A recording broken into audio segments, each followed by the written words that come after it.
Hello my dear students, welcome to your Master Chem channel. कैसे हैं प्यारे बच्चों? Very good. आज मैं Amla Shankar Yadav Master Chem channel की तरफ से क्लास 12th के बच्चों को alcohol, phenol and ether chapter से वीडियो लेकर आया हूँ। Electrophilic substitution reaction in in aryl alkyl ether. Aryl alkyl ether में प्यारे बच्चों, तो बेंजीन रिंग से जो अल्काक्सी ग्रुप जुड़ा होगा प्यारे बच्चों, वो अर्थो पैरा डायरेक्टिंग ग्रुप होता है। आर्थो पैरा डायरेक्टिंग ग्रुप होता है। और रिजोनेंस में देखा जाए तो आर्थो और पैरा पोजीशन पर इलेक्ट्रॉन की डेंसिटी बढ़ती है और तो इलेक्ट्रोफाइल वहां पर अटैक करता है। तो इलेक्ट्रोफिलिक सब्स्टिट्यूशन रिएक्शन देता है बेंजीन, मैंने पहले बता दिया था। न्यूक्लियोफिलिक नहीं देता है, इलेक्ट्रोफिलिक देगा। ठीक है, तो ये बड़ा मज़ेदार चैप्टर है जो है electrophilic substitution reaction of benzene का। देखिए, और ये क्वेश्चन मैं आपसे बता दूं कि आज के 2 साल पहले हूबहू ये रिएक्शन आया था। 2 साल पहले जब मैंने कॉपी चेक करने गया था तो जो है ये क्वेश्चन आया था। इधर 2 साल से रिपीट नहीं हो रहा है, लेकिन ये क्वेश्चन आया था। इसको देखिए, ये चूंकि 2 साल गैप खा गया है तो थोड़ा प्यारे बच्चों इसको गहराई से लीजिएगा, गहराई से लीजिएगा कि अल्किल एराइल ईथर का आखिर कैसे इलेक्ट्रोफिलिक सब्स्टिट्यूशन रिएक्शन होता है, इस चैप्टर से बिलोंग है, अल्कोहल, फेनॉल और ईथर से। तो चलते हैं, बहुत बढ़िया चैप्टर है, चलते हैं। हाँ तो प्यारे बच्चों, अल्कोहल, फेनॉल, ईथर से ये आज का रिएक्शन चल रहा है केमिकल प्रॉपर्टी ऑफ ईथर का, electrophilic substitution reaction of alkyl aryl ether. Alkyl aryl ether मतलब एक फिनाइल ग्रुप होगा, एक अल्काइल ग्रुप होगा, इस टाइप का ईथर। जब देखिए, इन अल्किल, इन एराइल, देखिए in aryl, ARYL, aryl alkyl ethers the alkoxy group OR, alkoxy group OR is ortho para directing group. प्यारे बच्चों, कैसा है जो अल्काक्सी ग्रुप OR है, वो क्या है? आर्थो पैरा डायरेक्टिंग ग्रुप है, ध्यान दीजिए। And plus R effect of the alkoxy group OR increases the electron density in the benzene ring. बात सही है, इलेक्ट्रॉन प्यारे बच्चों बेंजीन रिंग में जाएगा, प्लस R इफेक्ट होगा। अब जब बेंजीन रिंग में जाएगा तो कहाँ कहाँ जाएगा? आर्थो पर और पैरा पोजीशन पर। तो आर्थो पैरा पोजीशन पर इलेक्ट्रॉन अंदर जाएगा तो आर्थो पैरा पोजीशन पर इलेक्ट्रॉन की डेंसिटी, मात्रा बढ़ जाएगा प्यारे बच्चों। And activating the benzene ring, इस तरह से अल्काक्सी ग्रुप प्यारे बच्चों बेंजीन रिंग को एक्टिवेट करता है। मैं आपसे बता देना चाहता हूँ कि जितने भी आर्थो पैरा डायरेक्टिंग ग्रुप होते हैं वे बेंजीन रिंग को एक्टिवेट करते हैं और मेटा डायरेक्टिंग ग्रुप डीएक्टिवेट करता है। तो प्यारे बच्चों, यहाँ पर जो है activating the benzene ring towards electrophilic substitution reaction. बहुत बढ़िया। अब देखिए जरा सा कैसे है। ये देखिए, एक ईथर है, ये अल्काइल ग्रुप है, R क्या है? अल्काइल ग्रुप है। और ये क्या है? फेनाइल ग्रुप है। और oxygen, alkyl group, phenyl group oxygen से जुड़े हैं। तो क्या हुआ? अल्किल अरिल ईथर, यानी अल्किल अरिल ईथर, ये ईथर ऑक्सीजन है, अल्किल अरिल और ईथर हो गया। तो प्यारे बच्चों, ऑक्सीजन पर 2 लोन पेयर इलेक्ट्रॉन है। ये इलेक्ट्रॉन यहाँ पर आएगा तो यहाँ डबल बॉन्ड बन जाएगा, क्योंकि डबल बॉन्ड बनने के लिए 4 इलेक्ट्रॉन चाहिए। तो यहाँ ऑक्सीजन और कार्बन के बीच में सिंगल बॉन्ड है पहले से, तो इसका मतलब 2 इलेक्ट्रॉन होगा सिंगल बॉन्ड के लिए। अब 2 इलेक्ट्रॉन और आ रहा है तो 4 हो जाएगा, तो पार्शियल डबल बॉन्ड होगा। और लगातार प्यारे बच्चों बेंजीन रिंग में डबल बॉन्ड नहीं होता है। लगातार बेंजीन रिंग में अगर डबल बॉन्ड हो जाएगा तो रिंग अनस्टेबल हो जाएगा। तो देखिए, अब यहाँ 2 इलेक्ट्रॉन आ रहा है तो यहाँ डबल बॉन्ड बन जाएगा, तो यहाँ का पाई इलेक्ट्रॉन शिफ्ट हो जाएगा बगल वाले कार्बन पर, है ना। देखिए यही हुआ है। देखिए अब यहाँ पर A+ चार्ज आ गया, ये लोन पेयर इलेक्ट्रॉन आ गया यहाँ पर, यहाँ डबल बॉन्ड बन गया। ठीक है, और ये पाई इलेक्ट्रॉन जो था पहले से कार्बन पर शिफ्ट हो गया। अब ये अपने नेबरिंग कार्बन से जल्द ही डबल बॉन्ड बनाएगा, तो डबल बॉन्ड यहाँ बन जाएगा। तो फिर सामने फिर डबल बॉन्ड पड़ रहा है लगातार, तो फिर ये इलेक्ट्रॉन यहाँ पर आ जाएगा कार्बन पर, है ना। तो देखिए अब यहाँ डबल बॉन्ड बन गया इस पर।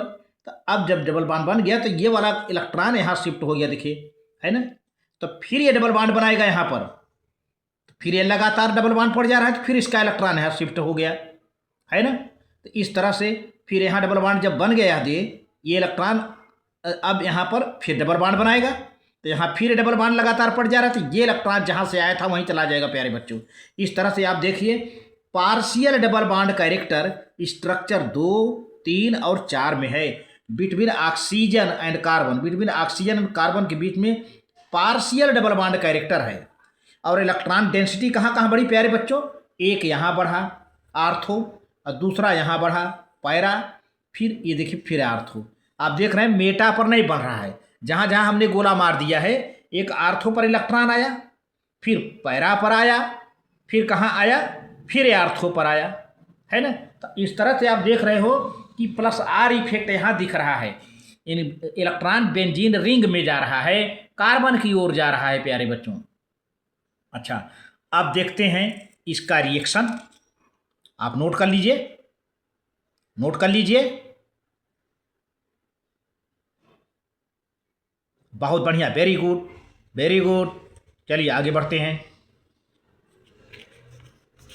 अब प्यारे बच्चों सिंस हमने पहले बता दिया था, since electron density increases more at ortho and para positions as compare to meta positions. मैंने पहले ही बता दिया था कि आर्थो पैरा पोजिशन पर इलेक्ट्रॉन की डेंसिटी ज़्यादा बढ़ेगी, मेटा पर नहीं। तो इसीलिए कहा जा रहा है कि at compare to meta position, meta position पर इलेक्ट्रॉन की डेंसिटी नहीं बढ़ेगी, आर्थो पैरा पोजिशन पर इलेक्ट्रॉन की डेंसिटी बढ़ेगी। तो इलेक्ट्रोफाइल कहाँ अटैक करेगा, इलेक्ट्रोफाइल या तो आर्थो पर या तो पैरा पर, है ना। तो therefore the electrophilic substitution reaction mainly occurs at ortho and para positions प्यारे बच्चों। अब देखिए ये एनिसाल है, ये एनिसाल है, ये बेंजीन है, ये ऑक्सीजन है और ये यहाँ पर मिथाइल ग्रुप है, एनिसाल बन गया, ये एनिसाल है। Br2 है और एसिड एस्टिक एसिड के प्रेजेंस में ये रिएक्शन हो रहा है। तो क्या होगा, एक Br यहाँ पर और फिर आर्थो पोजीशन पर, दूसरा पैरा पोजीशन पर लग गया। 10% ये लगा और 90% ये बना प्यारे बच्चों। ये माइनर प्रोडक्ट है, ये मेजर प्रोडक्ट है। दरअसल यहाँ पर इलेक्ट्रॉन के रिपल्सन के होने से वजह से यहाँ भी अभी एक यहाँ पर ऑक्सीजन पर इलेक्ट्रॉन है और ब्रोमीन भी जाएगा, क्योंकि ये न्यूक्लियोफाइल है। ब्रोमीन क्या है, सॉरी ये इलेक्ट्रोफाइल है, ब्रोमीन क्या है, इलेक्ट्रोफाइल है। यहाँ पर है ब्रोमीन क्या है, इलेक्ट्रोफाइल है, ब्रोमीन आयन है ना, इलेक्ट्रोफाइल है। तो यहाँ पर रिएक्ट अटैक करेगा और यहाँ से रिपल्सन होगा ज़्यादा से ज़्यादा, इसलिए माइनर प्रोडक्ट बना है। और फिर ये पैरा पोजीशन थोड़ा सा दूर पड़ जा रहा है इस ऑक्सीजन से, तो इसकी मात्रा ज़्यादा बनेगी, 90% बनेगी प्यारे बच्चों। इसी तरह से देखिए नाइट्रेशन में ये एनिसाल है, मेथिल फेनिल ईथर, ये इलेक्ट्रोफिलिक सब्स्टिट्यूशन, इलेक्ट्रोफिलिक सब्स्टिट्यूशन यहाँ भी है, यहाँ भी देखिए ये नाइट्रेट ग्रुप, नाइट्रेट ग्रुप। और साथ में प्यारे बच्चों यहाँ पर मैं बता दूँ कि यहाँ पर HBr जो है ये हाइड्रोजन ब्रोमाइड निकल जाएगा, हाइड्रोजन ब्रोमाइड निकल जाएगा, है ना, HBr। इसी तरह से यहाँ पर जो है H2O निकलेगा, यहाँ साथ में H2O निकल जाएगा, H2O, क्योंकि नाइट्रिक एसिड का जो ब्रेकडाउन होता है HONO2 होता है ना। तो ये NO2 जाके जुड़ जाएगा HO और ये बेंजीन का H मिल करके वाटर बन जाएगा यहाँ पर, ठीक है। तो अब देखिए यहाँ पर ये है एनिसाल, इसको एनिसाल कहिए चाहे मेथिल फेनिल ईथर कहिए, मेथिल फेनिल ईथर कहिए चाहे एनिसाल, एनिसाल यही यहाँ पर भी है, इसका नाम मेथिल फेनिल ईथर, इसका भी यही नाम है मेथिल फेनिल ईथर या एनिसाल कहो। तो अब कॉन्सनट्रेटेड सल्फ्यूरिक एसिड के प्रेजेंस में नाइट्रेशन होता है प्यारे बच्चों। तो देखिए नाइट्रो ग्रुप आर्थो पर आया, फिर नाइट्रो ग्रुप पैरा पर आया। अब देखिए ये माइनर प्रोडक्ट है, ये मेजर प्रोडक्ट है। मैंने बताया था ना कि यहाँ पर ऑक्सीजन पर लोन पेयर ऑफ इलेक्ट्रॉन है और इलेक्ट्रोफाइल यहाँ पर अटैक कर रहा है ना। ऐसी स्थिति में जो है ये पास के इलेक्ट्रॉन में इसमें जो है थोड़ा सा रिपल्सन होगा, तो इसलिए ये माइनर प्रोडक्ट बनता है और ये पैरा पोजीशन मेजर प्रोडक्ट बनता है प्यारे बच्चों। तो आर्थो नाइट्रो एनिसाल बन गया, ये पैरा नाइट्रो एनिसाल बन गया प्यारे बच्चों। अब देखिए अरोमेटिक ईथर में aromatic ether also undergo Friedel craft को शॉर्ट में FC कहते हैं। aromatic ether also undergo Friedel-Crafts FC alkylation or acylation reactions. For example, मैंने बताया था ना, एल्काइलेशन एसाइलेशन 2 साल पहले आया था बोर्ड के एग्जामिनेशन में, सीबीएसई के बोर्ड के एग्जामिनेशन में आया था एल्काइलेशन एसाइलेशन। तो इसीलिए मैंने बता दिया था कि आप इसको समझिए फ्रीडल-क्राफ्ट रिएक्शन का। तो यहाँ पर देखिए, एल्काइलेशन का मतलब addition of alkyl group, acylation का मतलब एडिशन ऑफ एसाइल ग्रुप। क्या है alkyl group? Alkyl group R है, एसाइल ग्रुप क्या है? RCO है। ये एसाइल ग्रुप है, ये जो है एसाइल ग्रुप। यहाँ पर मैं बता देता हूँ, यहाँ पर नहीं दिखाई दे रहा है आप लोगों को। ये देखिए, आर क्या है? एल्काइल ग्रुप है, ठीक है, और RCO क्या है? एसाइल ग्रुप है। ये एल्काइल ग्रुप है, ये एसाइल ग्रुप है। तो अब देखिए, पहले फ्रीडल-क्राफ्ट FC माने फ्रीडल-क्राफ्ट एल्काइलेशन। तो CH3Cl है, एनहाइड्रस एल्युमिनियम क्लोराइड होगा, एनहाइड्रस एल्युमिनियम AlCl3। तो क्या होगा प्यारे बच्चों, यहाँ पे एक क्लोरीन है ना, अब एक हाइड्रोजन मिल करके क्या हो जाएगा? HCl निकल जाएगा, और ये मिथाइल ग्रुप यहाँ जुड़ जाएगा। तो आर्थोमेथिल एनिसाल क्या बन गया? आर्थोमेथिल एनिसाल।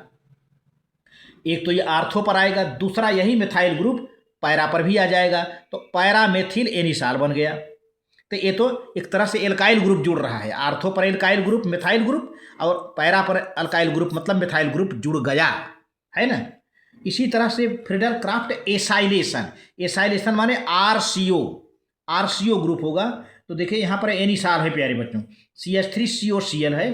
तो आप देख रहे हो यहाँ पर, ये याद है RCO माने CH3CO, ये अल्काइल है, ये CO है, तो जुड़ जाएगा। ये एसिटिल क्लोराइड इसे कहते हैं, CH3COCl की यहाँ से बांड टूट जाएगा, और ये H निकलेगा तो यहाँ से HCl बन जाएगा, HCl बन जाएगा। तो ये उलट करके जुड़ जाएगा, क्या ऐसे COCH3 जुड़ गया आर्थो पर, COCH3 जुड़ गया, इसको कहते हैं आर्थोमेथिल एसिटोफिनान।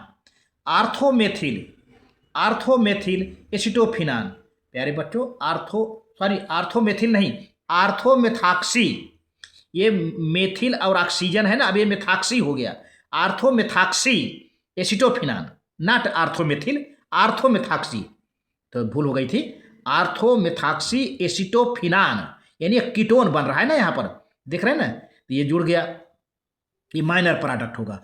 यही चीज़ फिर यहाँ पर देखिए, यही COCH3 उलट कर यहाँ लग जाएगा, COCH3 जो कि एसाइल ग्रुप है। मैंने बताया था RCO है ना, यदि तो R को क्या कहते हैं? CH3 अल्काइल ग्रुप, CO है, इसको कहते हैं एसाइल ग्रुप पूरा मिला करके। तो पैरामेथाक्सी एसिटोफिनान मेजर प्रोडक्ट हो गया प्यारे बच्चों।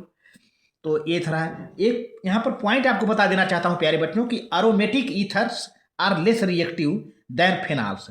जितने भी एरोमेटिक ईथर होते हैं वो फेनॉल से कम रिएक्टिव होते हैं टुवर्ड्स इलेक्ट्रोफिलिक सब्स्टिट्यूशन रिएक्शन। अगर इलेक्ट्रोफिलिक सब्स्टिट्यूशन रिएक्शन करानी है तो एरोमेटिक ईथर कम रिएक्टिव होते हैं, फेनॉल ज़्यादा रिएक्टिव होता है ना, ये आप जानते रहिए। दोनों इलेक्ट्रोफिलिक सब्स्टिट्यूशन रिएक्शन देते हैं, एरोमेटिक ईथर भी देता है और फेनॉल, लेकिन फेनॉल ज़्यादा रिएक्टिव होता है, एरोमेटिक ईथर कम रिएक्टिव होते हैं। ये पॉइंट टू बी नोटेड प्यारे बच्चों। तो इस तरह से आज के वीडियो में बस इतना ही, आप नोट कर लीजिए इसे।